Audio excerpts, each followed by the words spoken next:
Ayun guys, good morning. Unit pala natin ay Toyota Wigo. Tapos magpapalit ako ng brake shoe, brake pads, spark plug, air filter. Tapos diretso linis. So dito sa likod, papunahin natin palitan yung brake shoe dito sa likod. Tapos ituturo ko na rin yung paano pagtanggal ng brake shoe at pagkabit ng mabilisan. So medyo tricky kasi yung pagpapalit ng brake shoe dito dahil sa mga spring nya.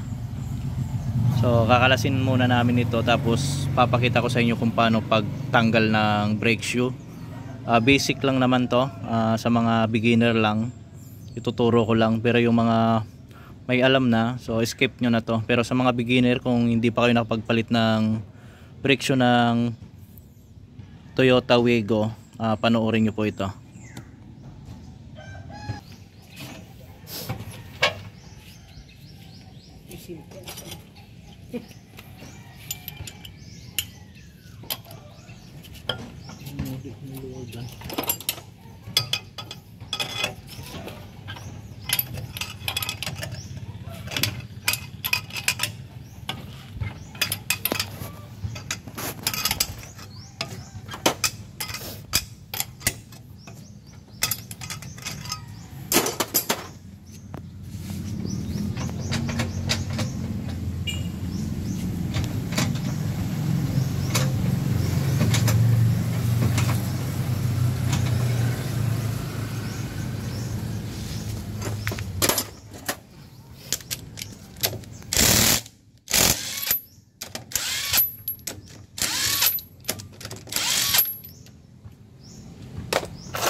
Kailangan nakabulin.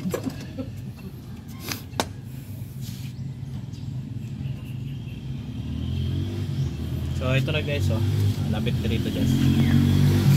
Ang unang tatanggalin nyo dyan, itong pinaka spring sa ilalim to. So gagamit lang kayo ng flat screw, tapos ilalagay nyo lang dito sa pinaka spring nya.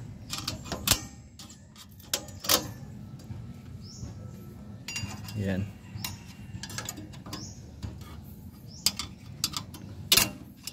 So yun, tanggal na yung pinaka spring sa ilalim.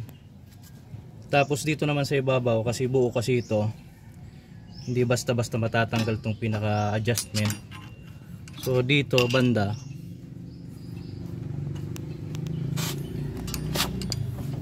i-release nyo lang to sa ilalim para lumuwag siya. Ayan. Pag naluwagan na yan, tatanggalin nyo na itong dalawang spring dito sa magkabilang gilid.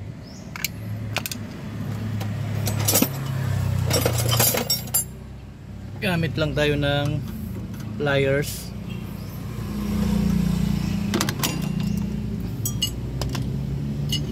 Ayan, kalas na natin yung isang spring. Tapos sa kabila,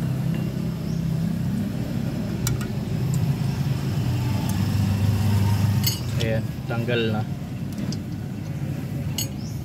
Tapos ito ngayon yung itutulak nyo palabas. Tulak nyo to palabas. Yan. Yun, tanggal na siya. Kasi kung hindi nyo tutulak to, mahihirapan kayong tanggalin yan. So ayan na yung pinaka brake shoe natin. Tapos ito na yung isa pang alisin, itong lock na to.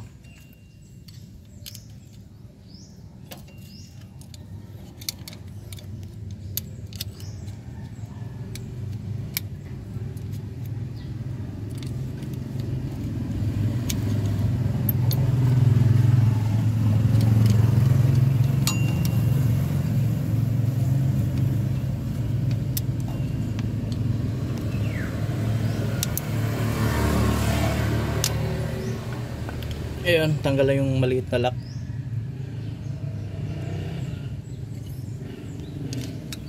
So ito na yung pinaka brake shoe natin na papalitan. Ito na yung bago naman. Ito yung bago natin. Lilinisin muna natin ito bago natin balik yung pinaka brake shoe nya.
Ayan, after nyong malinis yan, lalagyan uli natin ng panibagong brake paste.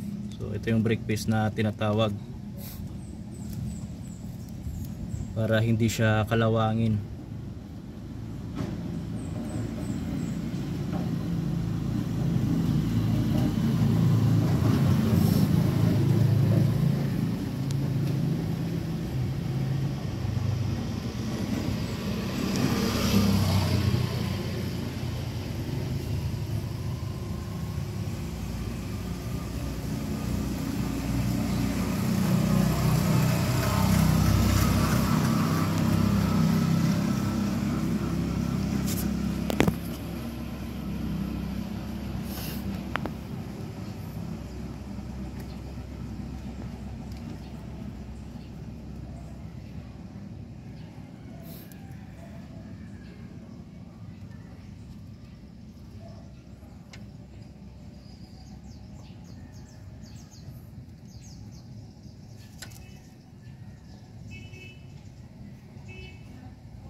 Tapos ito na yung bagong brake shoe.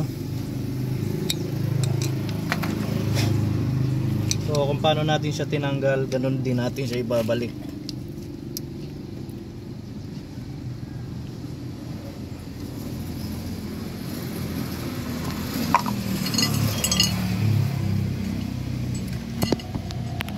Lock natin yung una.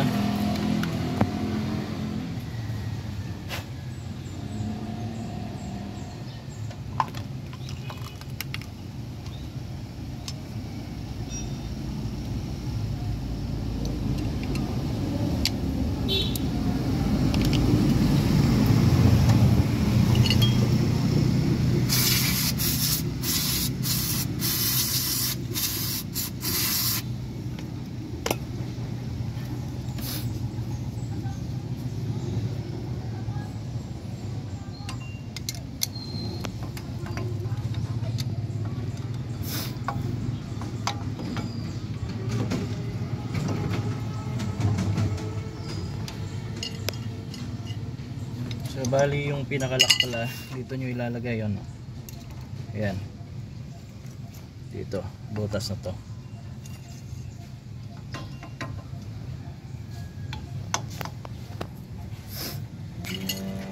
Tapos lock sa likod yung pinaka spring.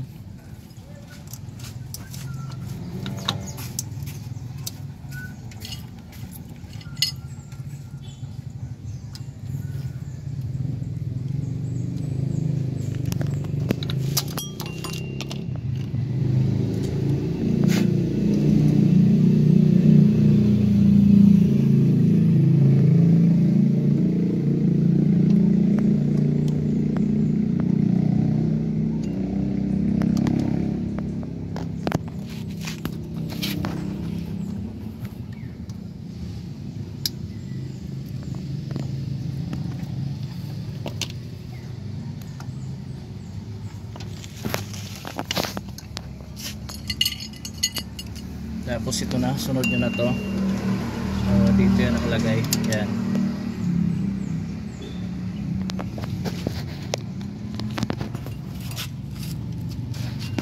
Itong spring pala to, nasa ibabaw pala to. Dito to nakalagay sa ibabaw. Tapos yung isang spring dito just andito yung nakalagay oh. Yan.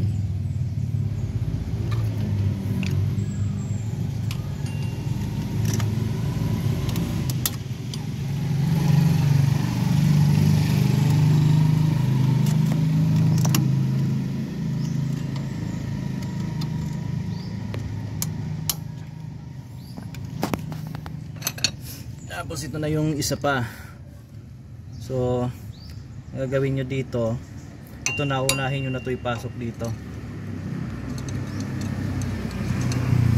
Ayan, pag napasok nyo na siya, isusunod nyo na to sa ilalim, pasok ulit. Ayan. Kasi kung basta-basta nyo lang yan ipapasok, may hirapan kayo.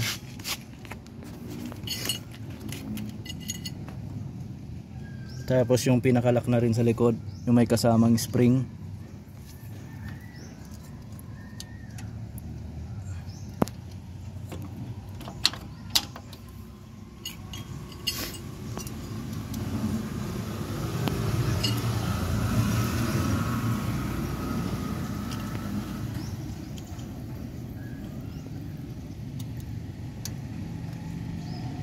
Ayan. Last yung pinaka spring sa ilalim. So bali dito yan nilalagay, kabilaan saka dito. Ito na yung pinaka spring nya. Tapos kukuha lang kayo ng matulis na screw or ice pick.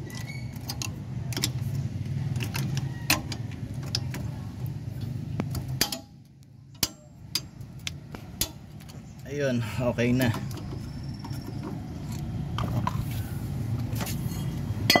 Ang next na gagawin natin dito, adjustment na lang ng brake shoe para dun sa handbrake.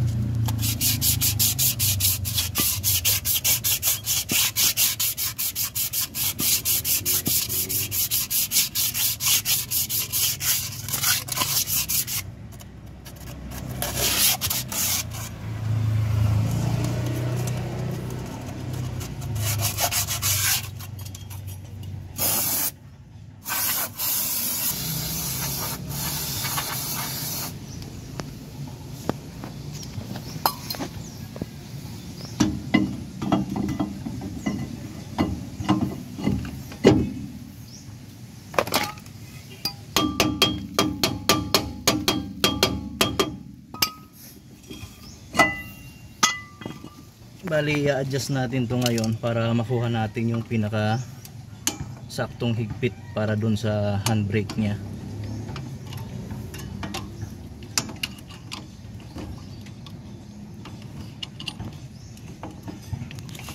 So ito yung pinaka adjustment nyan.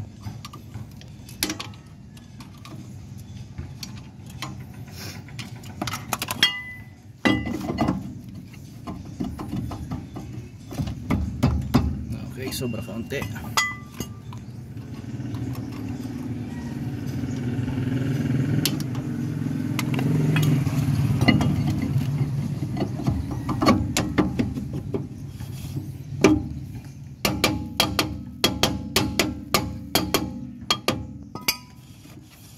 So ayun, okay na. Tapos na tayo sa isa.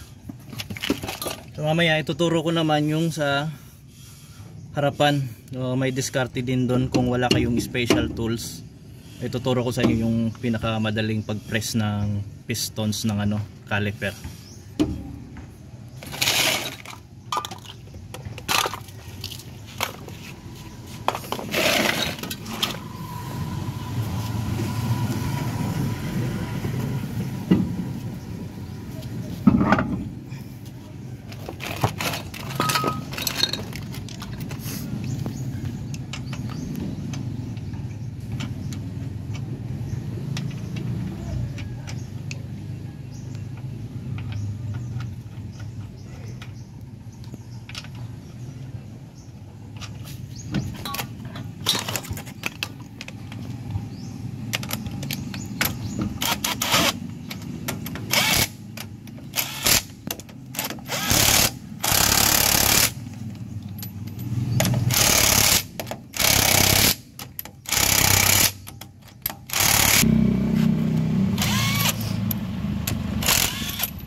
papalitan ko naman ngayon yung brake pads dito sa harapan.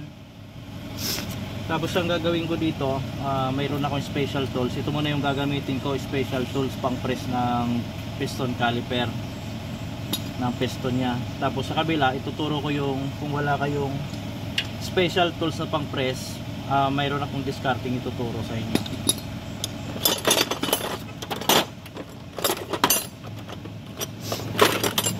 Palitan muna natin ito ng preno dito sa isa.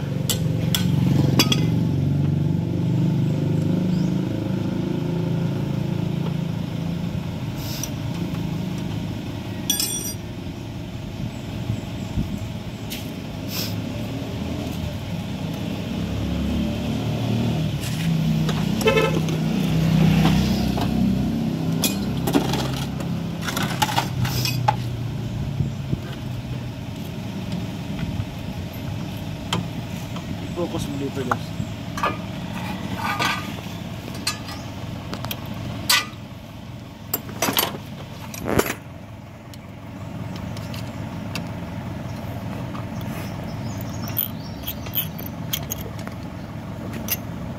So ito na yung brake pads ng harapan, manipis na siya. So ito yung bago naman. Ganito kakapal yung bago. So manipis na to.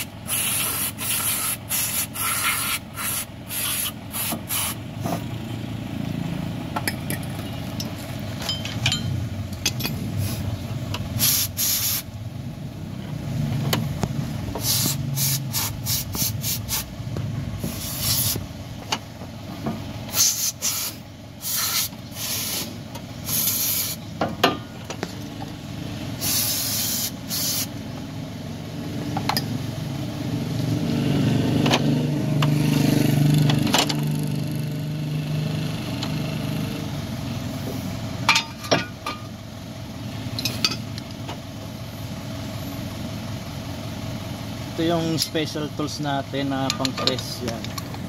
So bali sa kabila ituturo ko yung pag press na walang special tools.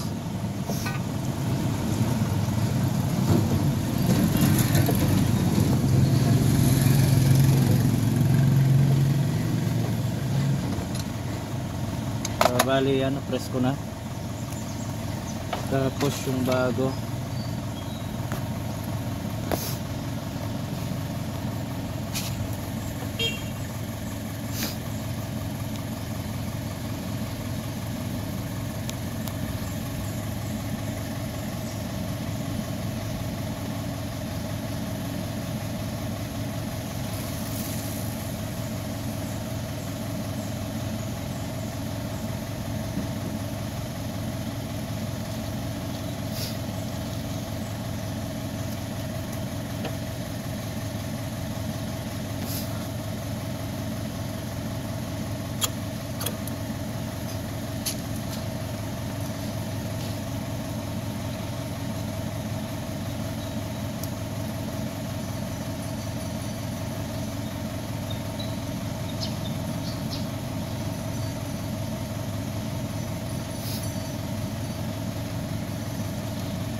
So yung ginagamit pala natin na brake paste, high temperature, hindi to basta-basta natutunaw.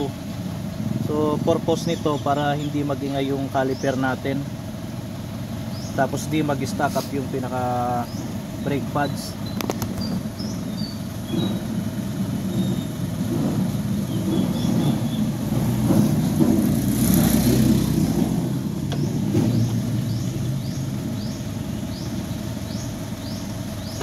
Itong brake paste na to naka-design talaga to para sa preno.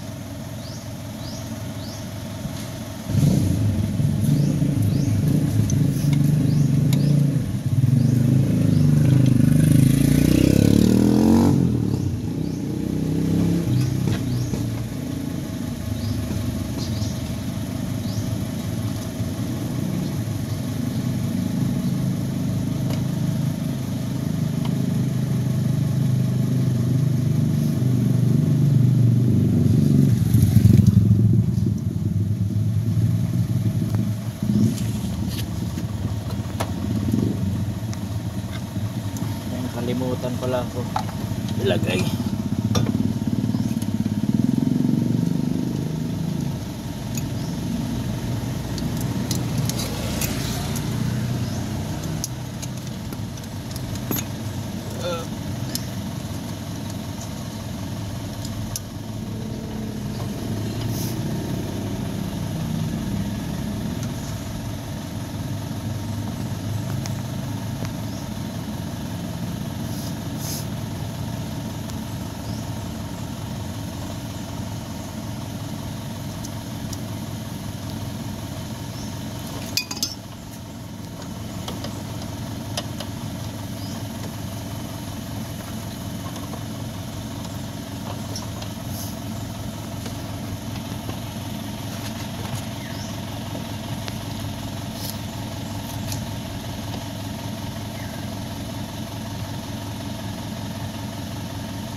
So ito yung ano guys, isa sa diskarte na ituturo ko sa inyo pag wala kayong special tools.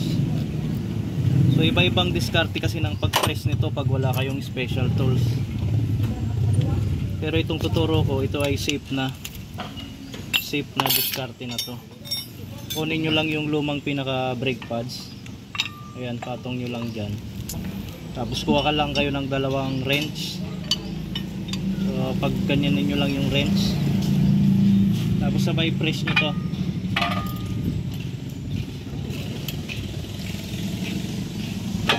Ayun. So okay na, na-press na yan. So ganun yung diskarte pag wala kayong special tools na ano gagamitin.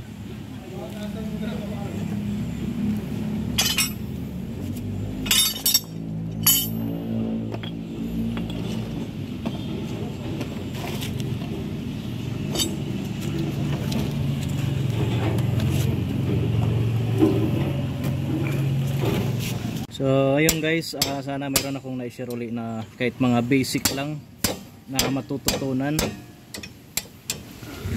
Thank you sa inyo uli sa suporta sa akin.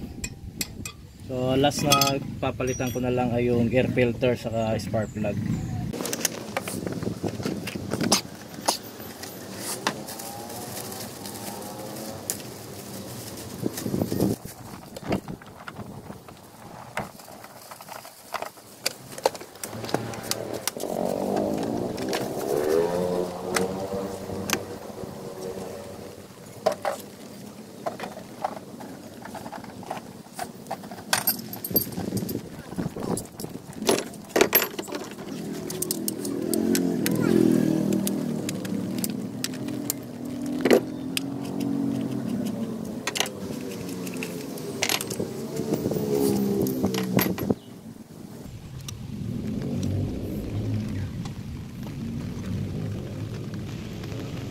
Yes, ka.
So ayun guys, okay na yung ano natin, unit na Toyota Wigo. Job done na uli.